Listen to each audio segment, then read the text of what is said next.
Assalamualaikum warahmatullahi wabarakatuh. Apa kabar teman-teman semua? Semoga sehat selalu dimanapun berada. Selamat datang di konten saya Media Saputra 24. Nah, di konten kali ini saya akan membahas tentang kesalahan dalam pemasteran burung murai batu. Nah, di sini dalam pemasteran itu memang ada dua cara. Ada yang menggunakan MP3, ada yang menggunakan burung asli.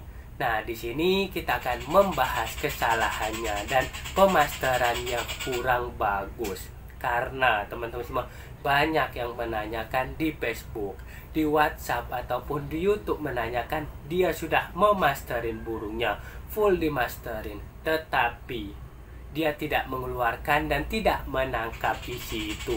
Malah dia menangkap suara burung-burung di sekitarnya seperti burung-burung kutilang, perkutut dan lain-lainnya. Malah yang dia fokus di masterannya itu dia tidak mau menangkap suara itu. Nah, di sini kita akan membahas dua ini, kesalahan dalam pemasteran burung asli, yang kedua kesalahan dalam menggunakan MP3. Nah, di sini yang pertama, kesalahannya itu kita harus tahu teman-teman semua tingkat volume burung masteran kita. Jadi tingkat volumenya itu kita harus tahu. Dan kalau misalkan volume burung masterannya itu kencang, kita jauhkan. Nanti kalau misalkan terlalu dekat, burung murai batunya itu tidak fokus. Malah dia pengen tarung. Wah, ini suara ancaman karena dia terlalu keras. Nanti dia tidak akan dia tidak akan nyimak, malah dia akan pengen tarung.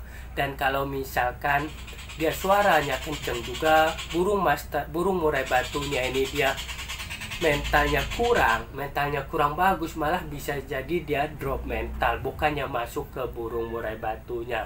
Contoh, kalau misalkan masteran burung murai batunya seperti cililin, tengkek buto, itu kan kenceng-kenceng volumenya, nanti malah tertekan. Makanya kalau misalkan kita masterin dengan suara-suara yang volumenya kenceng, kita jauhkan supaya nanti dia mendengarnya dia enak teman-teman semua, dia bukan kayak tekanan, makanya agak dijauhkan. Tetapi kalau misalkan burung masterannya ini suaranya volumenya seperti suara-suara kecil seperti serindit, seperti burung-burung rambatan, seperti pokoknya burung-burung suara-suaranya itu nggak terlalu menekan, nggak terlalu kencang, bisa agak didekatkan misalkan 2 meter atau 3 meter. Nah, seperti itu. Sebenarnya pemasteran dengan burung asli ini pun kalau misalkan dia samar-samar, itu juga akan didengar sama burung murai batu. Contoh yang saya bilang tadi, kadang-kadang kita masteran yang dekat ini dia tidak mau membawakan, dia tidak mau ikut. Tetapi kalau misalkan yang suaranya agak jauh, malah dia mendengarkan atau menyimak dan masuk ke burung murai batunya. Seperti tadi suara kutilang, suara perkutut dan lain-lain, itu kan jauh, kita tidak fokus memasterin, tetapi burung murai batu kita bisa membawakan itu. Nah, di sini itu teman-teman semua, kita harus tahu volume masteran kita itu seperti apa. Yang kedua teman-teman semua, dalam pemasteran burung murai batu ini kalau bisa jangan terlalu banyak kita berikan di awal. Contoh, kalau misalkan kita dalam pemasteran ini kita langsung berikan suara-suara banyak masteran seperti cililin, kenari, tongkek dan sebagainya, itu kita langsung banyakkan.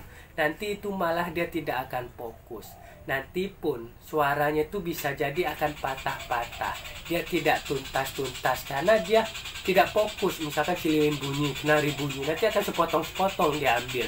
Nah, seperti itu. Makanya kalau misalkan kita dalam pemasteran burung murai batu ini, kita berikan satu-satu dulu, seperti cililin dulu seminggu atau 2 minggu, habis itu kenari, habis itu kita tambahkan lagi jenggot dan sebagainya. Nah, seperti itu. Jangan langsung kita gabungkan di awal.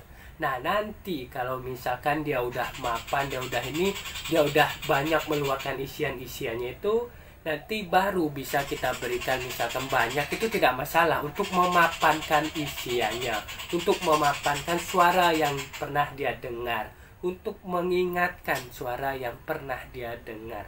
Makanya kita berikan satu-satu dulu. Nah, di sini yang kedua, teman-teman semua seperti itu. Jadi kita harus fokuskan burung murai batu kita ini dalam masterannya satu lagu dulu.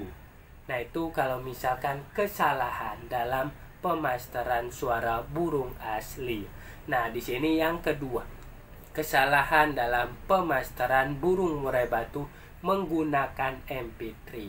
Nah, di sini sering teman-teman semua kita agak repot ya, kadang-kadang kita tidak bisa banyak mengurus karena kita sibuk, kita tidak bisa membeli burung murai batu masteran, kita bisanya menggunakan MP3. Nah, di sini menggunakan MP3 ini sebenarnya bisa masuk, bisa bagus kalau misalkan kita tahu caranya, kita tahu tekniknya seperti apa.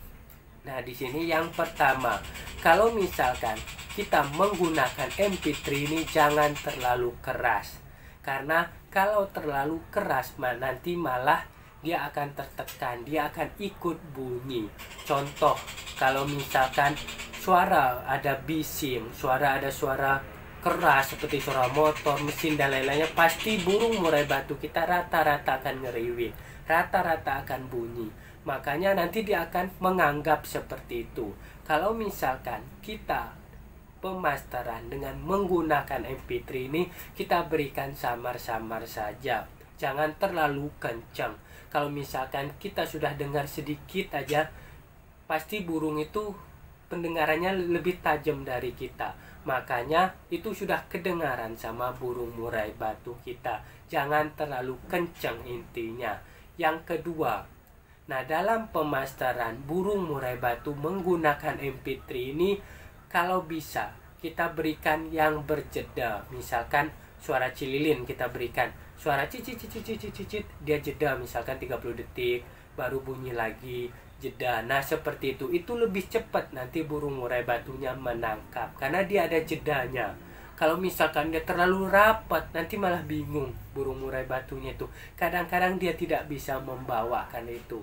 Makanya kalau misalkan menggunakan MP3, kita berikan itu yang berjeda. Nah, seperti itu teman-teman semua dalam pemasteran menggunakan MP3 dan menggunakan burung asli. Jadi kalau misalkan kita dalam pemasterannya ini, kita harus tahu ilmunya, kita harus tahu caranya supaya nanti gampang diserap sama burung murai batu. Mau menggunakan burung asli, mau menggunakan MP3, kalau misalkan kita tahu, pasti akan diserap sama burung murai batunya. Kadang-kadang teman-teman semua dalam kita pemasterannya itu, kita berharap kalau misalkan suaranya itu kencang, misalkan cililin kita deketin, suara MP3 kita deketin. Kalau misalkan itu terlalu dekat, nanti kita kadang-kadang berpikir, wah kalau misalkan volumenya kencang nanti dibawakan burung murai batunya akan kencang juga. Itu tidak seperti itu teman-teman. Walaupun samar-samar, walaupun dia agak jauh misalkan burung asli, nanti kalau misalkan dibawakan burung murai batunya juga akan bagus, akan kencang sesuai volume burung murai batu masing-masing. Oke teman-teman semua, mungkin itu aja pembahasan kita tentang kesalahan-kesalahan dalam pemasteran burung murai batu. Nah, di sini terima kasih banyak sudah menonton sampai selesai. Salam sukses semua. Wassalamualaikum warahmatullahi wabarakatuh.